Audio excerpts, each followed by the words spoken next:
When we look at 4 different types of terrorism, and by the way, this is what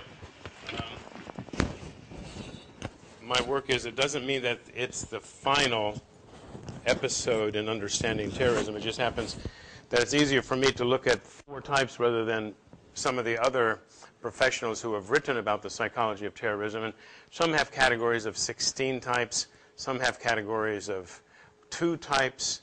Some are black and white thinkers that either you're terrorist or you're not.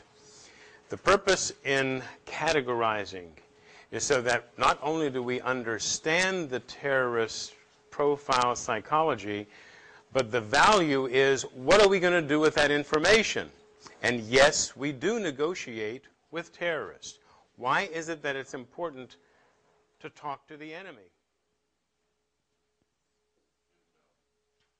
I'm sorry? Intelligence, meaning, specifically, what do you mean by intelligence? Information gathering.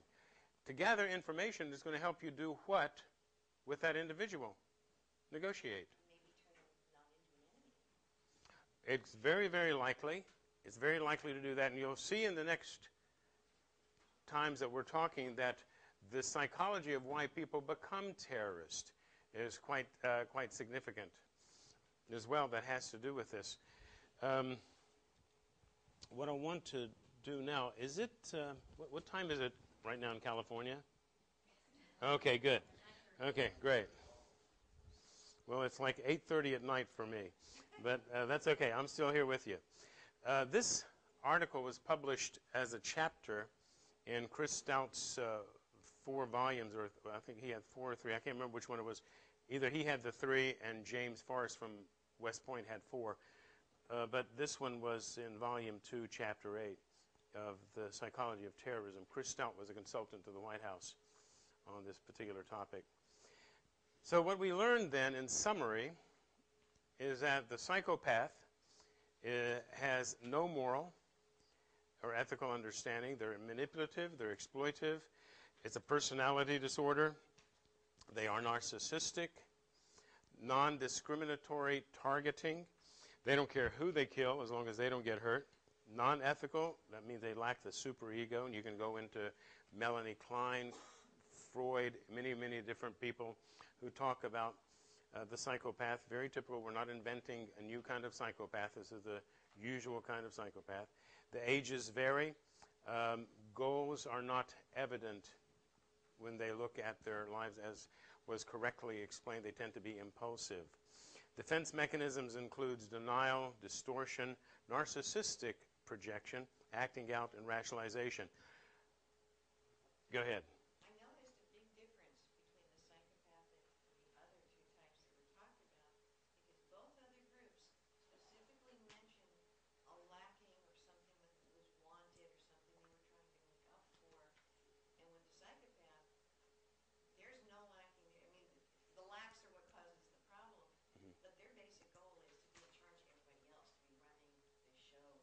They don't have a mission statement outside of themselves. Which makes the other 2 groups real useful Yeah. targets for them. These are the hired guns. When we talk about terrorists who were hired by various states or organizations, they usually will hire the psychopath. And that's because these are the hired guns. They don't care what they're doing. They're doing it for the money. The money is for their benefit, which takes us then, oh, by the way, minimization many times is in here too. And what's amazing about the psychopath, and even as destructive as they can be, I can't help but to chuckle every once in a while when their argument is they're upset at having gotten caught, not having committed a crime. Negotiating with the psychopath. These individuals are narcissistic. They're unconcerned about the welfare of others. They're interested in their own benefit only. They're hired to do the job. They don't care about what the cause is. And they'll kill with no remorse. So to kill a hostage is of little concern unless they themselves are affected. So when negotiating with them, what are you going to do? You're going to show them how they're going to get hurt, because they don't care about the hostages. The hostages are not even instrumental victims for them. They're just in the way. It's usually who hired them that says, bring in hostages. so we can use them as negotiation leverage or instrumental victims.